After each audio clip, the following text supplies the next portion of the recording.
गुणार्णवाय विश्वोदय स्थितिलयोन्नियतिप्रदाय ज्ञानप्रदाय विबुधासुरसौख्य दुःख सत्कारणाय वितताय नमो नमस्ते।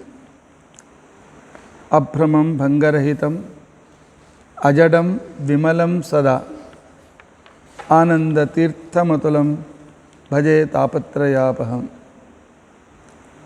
भवति यदनुभावादेडमूकोऽपि वाग्मी जडमतिरपि जन्तुर्जायते प्राज्ञमौलिः सकलवचनचेतो देवता भारती सा मम वचसि निधत्तां सन्निधिं मानसे च। अस्मद्गुरुसमारम्भां टीकाकृत्पादमध्यगाम्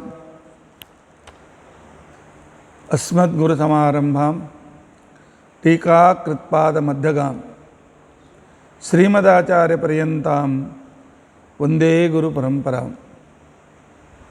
विद्यायां विबुधाचार्यं वेदज्ञानाब्धिचन्दिरं दुर्मतध्वान्तमार्ताण्डं सत्यध्यानमुनिं भजे। 50 वर्षपर्यन्तं सततं रामपूजकः श्री सत्यप्रमोद गुरुराट भासतां नो हृदंबरे। बंधुस्त्वं गुरुरिष्टदैवतमिति तत्पादपङ्केरुहं प्राप्तं मां परिपालयेति सततं याचे निबद्धाञ्जलिः। चित्तं मद्गुणदोढचिन्तनविधौ नूनं मनाङ्मा कृताः श्री सत्यात्मगुरो त्वदङ्घ्रियुगलं हित्वा न मे सद्गतिः। यैरहं सुखवत् सम्यक् शिक्षितोऽस्मि कृपालुभिः तान् वन्दे धेनुपाचार्यान् तत्त्वज्ञानार्थसिद्धये। श्रीगुरुभ्यो नमः। हरिः ओम हरिः ओम हरिः ओम। स्वस्तिस्तु अषेढसन्मङ्गलानि सन्तु। श्लोकैकश्रवणपठनमात्रेण वक्तुश्च श्रोतॄणां निखिलकलिकृतकल्मषाप नोदनपटुतरे धर्माद्यखिलपुरुषार्थसाधने भूते अद्य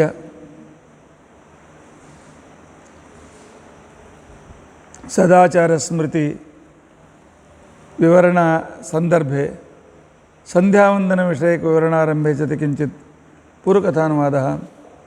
हरिः ओम हरिः ओम हरिः ओम। हम कल संकल्प के अंदर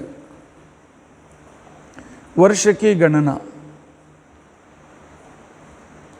कितनी महान उद्देश्य से भारतीय संस्कृति में की गई है। नित्य नैमित्तिक कर्मों के लिए, जनन मरण ग्रहण आदियों के लिए, यज्ञ यागादिकों के लिए, तीर्थ यात्रा के लिए,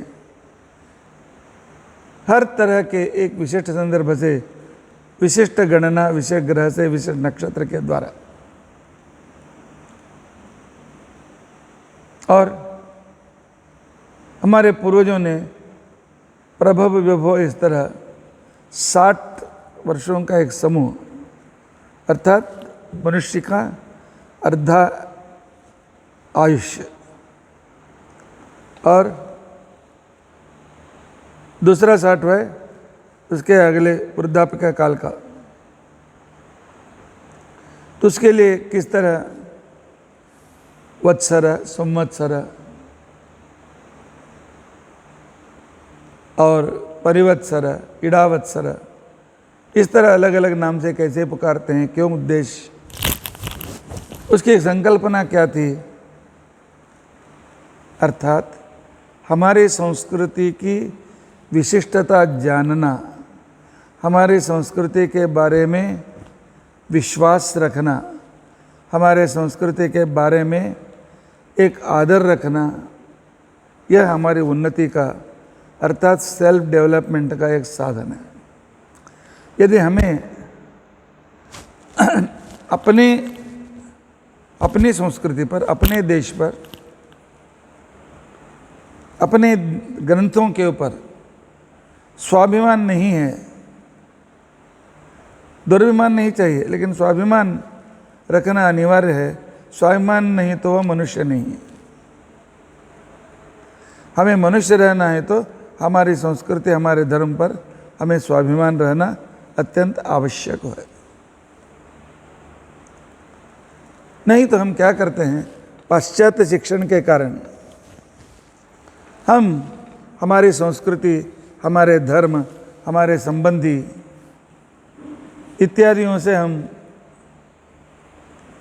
ध्यान ही नहीं देते हैं। बिंदास सिर्फ मेरा करियर, मेरी उन्नति। लेकिन संस्कार ऐसा होता है कि संस्कारवान व्यक्ति कभी किसी को मन नहीं दुखाता। जो दूसरों के मन दुखाते हैं वह संस्कार, उसको संस्कार नहीं मिला है, ऐसा ही समझना चाहिए। तो मेरे एक मित्र एक कथा बोल रहे थे कि वह कहीं बेलगाम या हुबली के आसपास रहते थे। उनके पिताजी प्राइमरी स्कूल के, आज स्कूल के पुराने काल के स्कूल के, जब 2 रुपया 2.5 रुपया पगार मिलता था, उस समय के शिक्षक अपने लड़के पर उसे बहुत प्यार था, इसलिए उन्होंने सिखाया और अपना पूरा आधा खेत बेच करके उसे उच्च शिक्षण दिए। उसने एक विषय पर यहाँ पर पीएचडी किया, डॉक्टरेट किया। उसे फॉरेन जाकर दूसरी डॉक्टरेट उसे करनी थी, लेकिन पिताजी के पास पैसे नहीं। लड़का बहुत दुखित हुआ था, मैं नहीं जा सकता। तब बाद में पिताजी ने अपने खेत भी, पूरा खेत बेच दिया और अपने घर पर उन्होंने लोन भी लिया और अपने बच्चे को फॉरेन भेज दिया। प्रतिभावान था, पीएचडी की, लेकिन वहाँ के चकाचौंध, वहाँ की दृष्टि से तो अपने स्वार्थ के संदर्भ में उसने अपने माता पिता को भूल गया और वहाँ पीएचडी मिली। वहीं के एक लड़के से उन्होंने शादी की। घर में बताया नहीं, अर्थात पिताजी को बताना, जिस पिताजी ने सर्वस्व बेच करके उसे सिखाया था। तो उस समय तो उसको बच्चा भी हुआ वहाँ पर। एक बार अपने बीवी बच्चों के साथ अपने गांव लौटना चाहता था। तो जो मेरा मित्र बोल रहा था वह भी उसे बुलाने के लिए एयरपोर्ट गया। उस समय उसके पिताजी भी आए थे, धोती पहने हुए थे, शर्ट गिर्ट टोपी थी। उन्होंने कहा, इतना दूर आप क्यों हैं? नहीं, मेरा लड़का गांव से आ रहा है। जिसने बहुत दिनों तो फ़ोन भी नहीं किया था। फिर भी लड़का, एक प्यार या बंधुओं को रखने का एक संस्कार। जब प्लेन आ गया, मैं उससे मिलने के लिए गया। तब प्लेन, उसके 2-4 मित्र भी उनके साथ आए थे, सब टिप टॉप, पत्नी भी लिपस्टिक गिस्टिक इत्यादि, लड़का इत्यादि। वह मेरा मित्र उस मित्र से मिला, हाथ पाँव बातचीत हुई। तो उसने कहा, आपके पिताजी भी देखने के लिए आया? देखिए तो वहाँ पर पिता नहीं थे, गायब हो गए थे। गायब होने के बाद यहाँ वहाँ ढूंढा, चलो घर गए होंगे समझ करके घर को चले गए। कार में जा करके होटल गिटल में खा करके घर के पहुँचे। वो भी देखें तो पिताजी आए नहीं। बाद में 15 मिनट के बाद वे आए। वे आने पर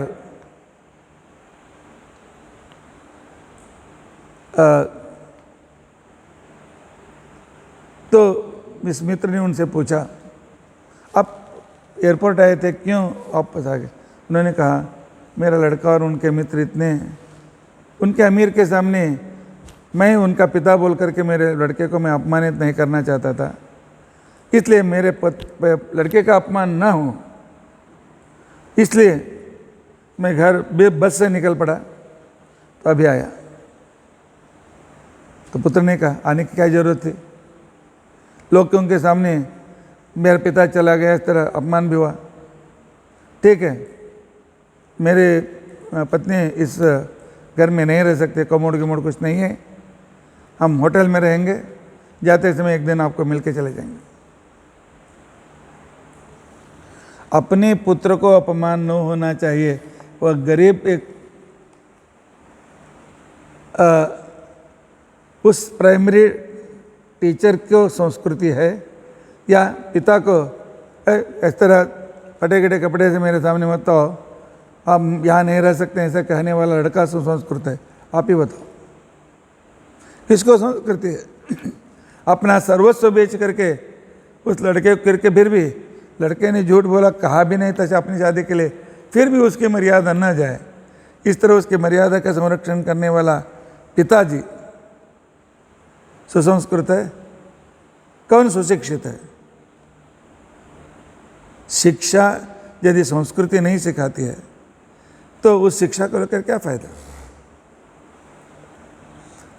और आधुनिक शिक्षा लेने वाले अपने गरीब माता पिताओं को भी अत्यंत तिरस्कार से देखने, घर में रखना नहीं चाहते हैं। ये आजकल की शिक्षण की संस्कृति है। नहीं, वह संस्कृति हमें ज़रूरत ही नहीं। मुझे मालूम है, मेरा एक रिश्तेदार या बम्बई में तो हाईकोर्ट जज बना था। उनके पिताजी गांव में खेत देखते थे, उन्होंने 2-4 खेत तो बेच करके अपने लड़के को पढ़ाया था। तो एक दिन उसके घर आए थे और वह लड़का जो जज था, मुझे पहचान का था, उसके घर में कुछ पूछने था मुझसे, इसलिए उन्हें फ़ोन से उन्हें बुलाया था। मैं गया था, उनके पिताजी के भी भेंट हो गए। उन्हें समझा, अच्छा हुआ है, कैसा ये कैसा हुआ। तो उसके बाद तो उसका एक सहयोगी जज उससे मिलने के लिए आया।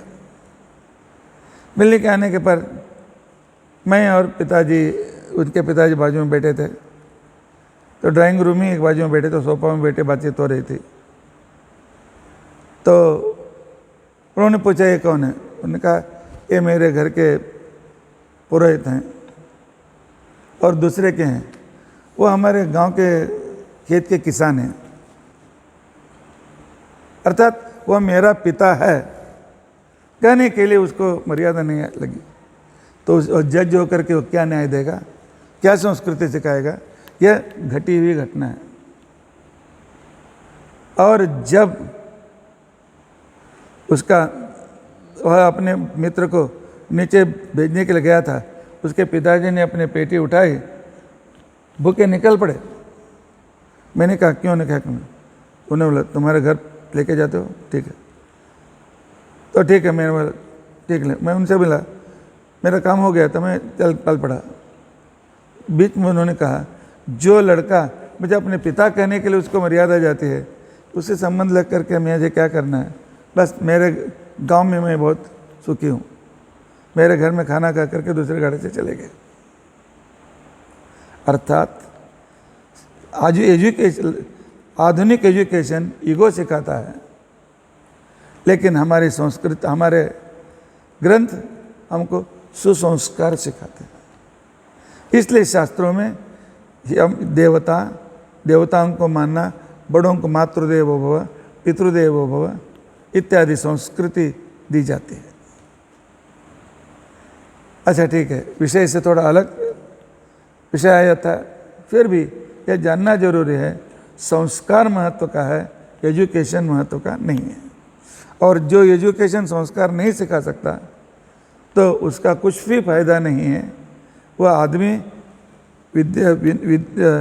विद्या विनयेन शोभते, और जिसमें विनय नहीं है वह पशु है, दूसरा कुछ नहीं है। तो इस तरह अभी हमें अयन के बारे में देखेंगे। वर्ष में 2 विभाग होते हैं, एक उत्तरायण, एक दक्षिणायन।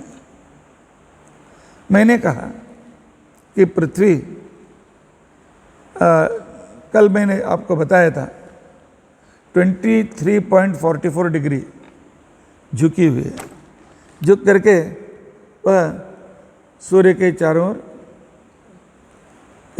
घूमते रहते हैं। तो सूर्य के चारों, यहाँ उत्तर है, यहाँ दक्षिण, अर्थात पृथ्वी का उत्तर भाग उत्तर ध्रुव कहलाता है, पृथ्वी का दक्षिण भाग दक्षिण ध्रुव कहलाता है। तो घूमते घूमते जब वह दक्षिण की ओर से पूरा उसका उल्टी दिशा में, सूर्य के निकली हुई दिशा से उल्टी दिशा में उत्तर की ओर जब वह जाता है, उस 6 महीने के संदर्भ को उत्तरायण कहते हैं। और दक्षिण भाग से लेकर के उत्तर भाग तक जब वह उत्तर से दक्षिण तक जब वह आता है, यहाँ तो उत्तर पहुँच गया, उत्तरायण वहाँ पर समाप्त हो गया, उत्तर से दक्षिण तक इस तक जब आता है उस समय उसे दक्षिणायन कहता जाता है। और लेकिन ये ध्रुव जो हैं, पृथ्वी के दक्षिण ध्रुव और उत्तर ध्रुव वो स्थिर रहते हैं, उसके और घूमता घूमता घूमता पृथ्वी की करता है। यह 6 महीने का यूजुअल उत्तरायण शुरू होता है मकर संक्रमण, मकर व्रत के पास, और यूजुअल वह 14 या 15 जनवरी होता है। वहाँ से ठीक 6 महीने के बाद 15 जुलाई को उत्तरायण समाप्त होकर के दक्षिणायन शुरू होता है। अर्थात एक्यूरेट कैसे पृथ्वी घूमती है, इसको हम कहते हैं कि विषुववृत्त में जो थोड़ी सी बदलाव होती है तो उसी को हम अयन कहते हैं। उत्तर से दक्षिण तक जाना, अयन का मतलब है गमन। उत्तरायण तो मतलब दक्षिण से उत्तर तक जाना, दक्षिणायन दक्षिण वह दक्षिण से उत्तर तक जाना। इस तरह 2 अयन माने जाते हैं। इसके उत्तरायण अत्यंत शुभ माना जाता है। उत्तरायण में मरने वाले सदगति जाते हैं, ऐसे पुराणों में कहा गया है। इसलिए भीष्माचार्य जी ने, दक्षिणायन में युद्ध हुआ था, उत्तरायण आने के लिए और 52 दिन बाकी थे, 52-53 दिन बाकी थे। तो उनके पिता का वर था इच्छा मरणी। वे 53 दिन तक वर शरपंजर में राह देखते रहे उत्तरायण की। एक सामान्य कल्पना है। उत्तरायण अर्थात वह देवताओं का अयन, दक्षिणायन असुरों का अयन, ऐसा माना जाता है। इसमें आध्यात्मिक अर्थ थोड़ा अलग है। कर्म से, पूजा यज्ञ याग इत्यादि कर्म से तो अच्छी तरह से उस मनस शुद्धि करके ज्ञान प्राप्त करके जो मोक्ष की ओर जाते हैं उसको हम कहते हैं दक्षिण मार्ग। और बाल्य से ही कर्म कम लेकिन ज्ञान ज़्यादा, इस तरह डायरेक्ट जो ज्ञान के पार करके आगे आगे जाते हैं तो उस गमन को उत्तरायण ऐसे कहते हैं। अर्थात ज्ञानी लोग जाने के मार्ग को उत्तरायण, अज्ञानी कर्मयोगी, अज्ञान नहीं, ज्ञान चाहिए ही मोक्ष आने के लिए, कर्मयोगी जाने के मार्ग को दक्षिणायन इस तरह कहा जाता है। इसलिए हमारे सभी त्योहार अर्थात गणेश चतुर्थी, ऋषि पंचमी,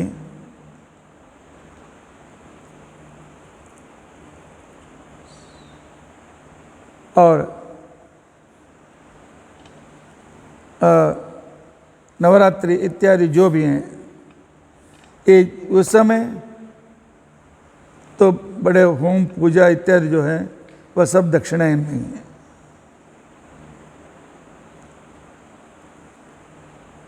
और इसके लिए एक कारण भी है। आषाढ़ से लेकर कार्तिक तक ज़्यादा त्यौहार आ जाते हैं। गणपति भी आते हैं, कृष्णाष्टमियाँ भी आती है, और दशहरा दिवाली सब आ जाते हैं। क्यों? पुराने समय में पुरुष कमाने के लिए दूसरे गांव, दूसरे प्रदेश को जाते थे। बरसात से पहले आ जाते थे, बरसात खत्म होने के बाद निकल जाते थे। घर में पुरुष आए हैं, इसलिए जो भी कर्म प्रचुर जो भी त्यौहार हैं वह सब इसी संदर्भ में आते हैं। इस ठीक है, अयन को जानना अत्यंत आवश्यक है, क्योंकि मैं किस अयन में हूँ, किस तरह से मुझे आचरण करना है, यह जानना अत्यंत आवश्यक है। अयन के बाद मास आता है। 30 दिन का चंद्र के स्वाभाविक परिभ्रमण के 30 दिनों को हम मास कहते हैं। मास का मतलब है महीना। यह पूर्णिमांत गणना कही जाती है। पूर्णिमांत महीना मतलब पूर्णिमा के आसपास जो नक्षत्र है उस नक्षत्र के अनुसार इस मास को नाम प्राप्त होता है। अभी चित्रा नक्षत्र पूर्णिमा के पास, अर्थात पूर्णिमा के दिन चंद्र के पास है, तो वह चैत्र मास कहलाता है। विशाखा नक्षत्र उस समय चंद्रमा के पास है पूर्णिमा में, तो वह वैशाख मास कहला जाता है। उसी तरह ज्येष्ठा नक्षत्र से ज्येष्ठ मास, पूर्वाषाढ़ा या उत्तराषाढ़ा नक्षत्र से आषाढ़ मास, श्रवणा नक्षत्र से श्रावण मास, पूर्वा भाद्रपद या उत्तरा भाद्रपद नक्षत्र से, अर्थात पूर्णिमा के पहले या पूर्णिमा के दिन होना जरूरी है, वह भाद्रपद मास। अश्विनी नक्षत्र से आश्विन मास, कृत्तिका नक्षत्र से कार्तिक मास, मृगशिरा नक्षत्र से मार्गशीर्ष मास, पुष्या नक्षत्र से पौष मास, मघा नक्षत्र से माघ मास, और पूर्वा फल्गुनी अथवा उत्तरा फल्गुनी के नक्षत्र के संदर्भ से पूर्णिमा जब होती है तब उसे फाल्गुन मास इस तरह कहते हैं। तो जा संध्यावन के दिन मास कौन सा है? ठीक है, मास का नाम लेने का क्या फायदा? नहीं, प्रत्येक मास के लक्ष्मी और विष्णु हर एक मास के अलग अलग रूप से देवता बन गए हैं। 12 मास के 12 लक्ष्मी रूप और 12 विष्णु रूप हैं। उनकी याद करने के लिए उनके नियम,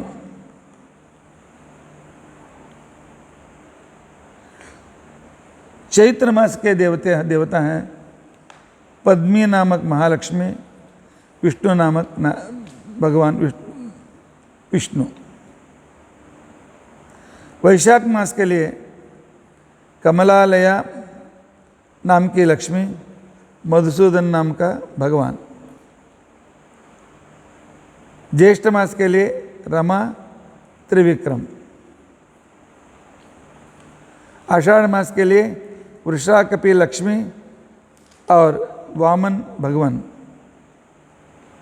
श्रावण मास के लिए धन्या श्रीधर, भाद्रपद मास के लिए बुद्धि ऋषिकेश, लक्ष्मी का नाम बुद्धि भी है। अश्विनी मास यज्ञा पद्मनाभ, कार्तिक मास इंदिरा दामोदर, मार्गशीर मास श्री केशव, पौष मास लक्ष्मी नारायण, माघ मास कमला माधव, फाल्गुन मास पद्मा गोविंद। अर्थात अभी हम आज ज्येष्ठ मास में जब संध्यावंदन कर रहे, हमें याद रहना चाहिए रमा नाम की महालक्ष्मी और त्रिविक्रम नाम का भगवान इस मास के नियामक देवता हैं। उनके अनुग्रह से यह पूरा मास मेरे लिए ठीक तरह से चले जाए, इसलिए इस मास देवता का भी स्मरण करना अत्यंत आवश्यक है। और मास गणना एक विशिष्ट संदर्भ के लिए माना जाता है। मास के बाद में आते हैं ऋतु।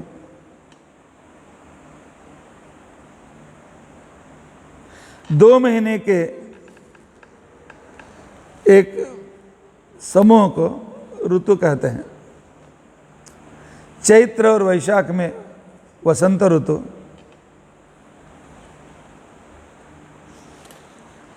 और ज्येष्ठ आषाढ़ में ग्रीष्म ऋतु,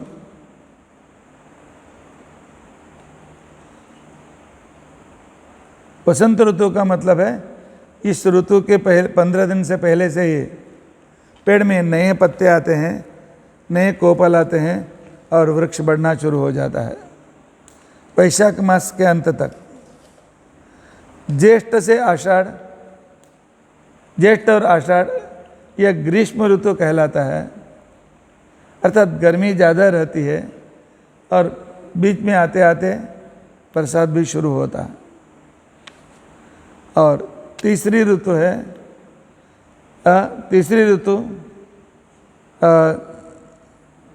श्रावण और भाद्रपद, इसको वर्षा ऋतु कहते हैं और उस समय बरसात निश्चित रूप से गिरता है। और उसके बाद आश्विन कार्तिक, इसे हम शरद ऋतु कहते हैं। उस समय आकाश पूरा साफ सुथरा, एक भी बादल नहीं रहता है, चंद्रमा की चांदनी दूध के जैसे पड़ी हुई रहती है, इसलिए हम शरद पूर्णिमा इत्यादि नामों से हम पुकारते हैं। और मार्गशीर और पौष के लिए हेमंत ऋतु, ठंडी शुरू होती है। और माघ फाल्गुन में शिशिर ऋतु, पेड़ के सभी पत्ते नीचे गिर करके नए पत्ते आने शुरू हो जाते हैं। अर्थात ऋतु का स्मरण, मास का स्मरण एक प्राकृतिक परिस्थिति और उस परिस्थिति को देने वाले भगवान के स्मरण के लिए कृतज्ञता व्यक्त करने के लिए है। कृतज्ञता अर्थात इस मास में भगवान चैत्र और वैशाख मास में विष्णु और मधुसूदन दोनों हमें नए पत्ते दे करके, पेड़ दे करके और नया फसल दे करके हमें कुछ देते हैं। उनके लिए कृतज्ञता व्यक्त करने के लिए मास नियामक और ऋतु नियामकों के बारे में हमें जानना अत्यंत आवश्यक है। जब वसंत ऋतु की हम चिंता करते हैं, उसके लिए देवता हैं अग्नि और इंद्र। ग्रीष्म ऋतु के देवता हैं इंद्र और मरुत। वर्षा ऋतु के देवता हैं विश्व देवता और त्वष्टा, विश्व देवता और त्वष्टा। और शरद ऋतु के देवता हैं मित्रा, वरुण और अग्नि। हेमंत ऋतु के देवता हैं बृहस्पति और महालक्ष्मी या इंद्र। शिशु ऋतु के देवता अप देवता और मित्रावरुण देवता। अर्थात स्वकीय कक्षा में जब 23.56 डिग्री से घूमता रहता है उस समय अयन चालू होते हैं। बाद में 2-2 मास के चंद्र के स्वाभाविक गमन परिभ्रमण के 2 मास मिलकर के एक ऋतु बन जाती है। मैंने कल ही कहा, भारत की एक विशिष्टता है, भारत में आपको 6 ऋतु देखने के लिए मिलते हैं। उस ऋतु में अलग अलग फूल, अलग अलग फल इत्यादि में प्राप्त होते रहते हैं, जो हमारे आरोग्य के लिए अत्यंत कारणीभूत है। इसलिए भगवान का स्मरण करना अत्यंत आवश्यक है।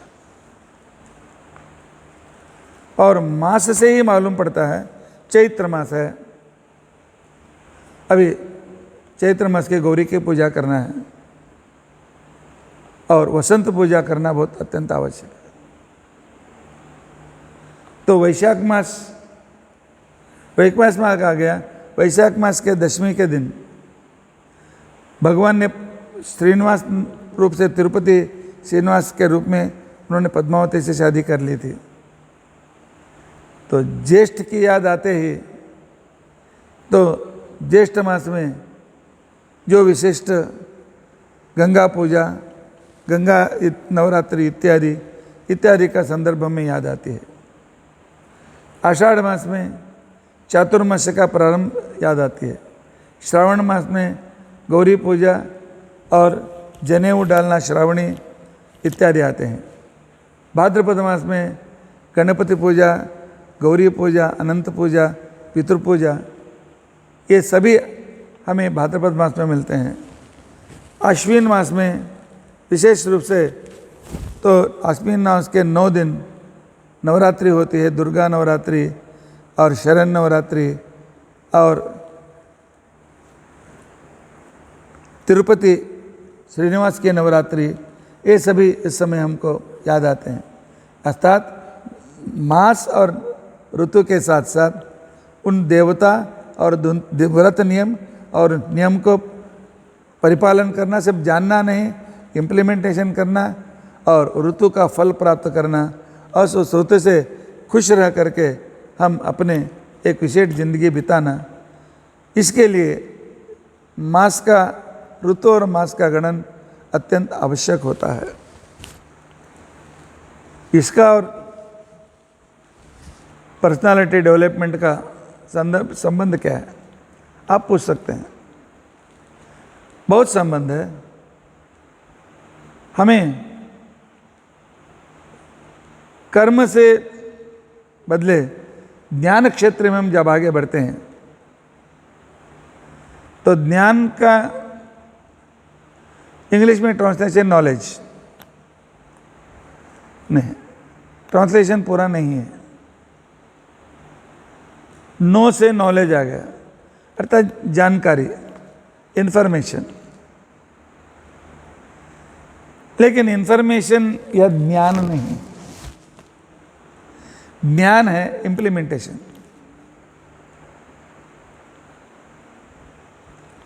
क्योंकि हम जब तक विषय को ठीक तरह से नहीं जानते हैं तब तक उसके पीछे हमें रिसर्च करना बहुत जरूरी है।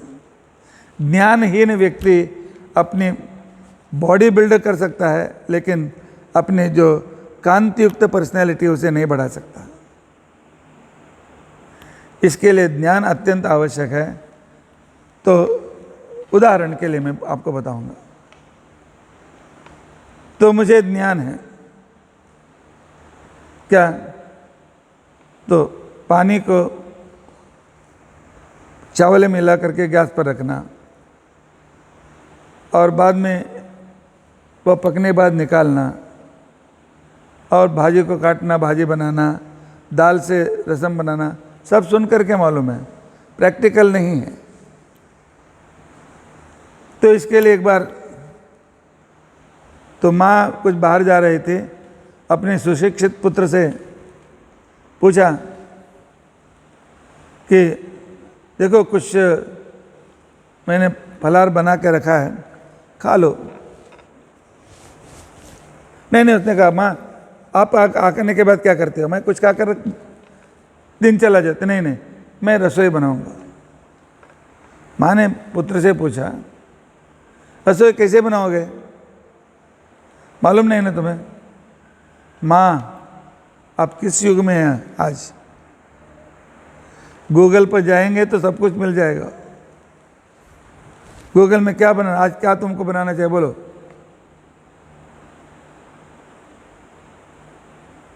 माँ ने कहा तुम्हें जो आता है बनाओ। उस दिन उसने देखा पुलाव कैसे बनाने का, तो चावल लेने का, कौन से भाजी लेने का, कैसे मसाला बनाने का, सब कुछ, बस सब कुछ किया। सब कुछ मिक्स करके गैस पर रख दिया। तो माँ ने फोन किया मैं आ रही हूँ। हाँ माँ आ जाओ। तो माँ आते ही पुलाव तैयार है। तो माँ आई, ठीक है पुलाव कहाँ है? बच्चे ने कहा देखो गैस पर रखा हुआ। वहाँ पर माँ देखती है गैस ही जलाया नहीं।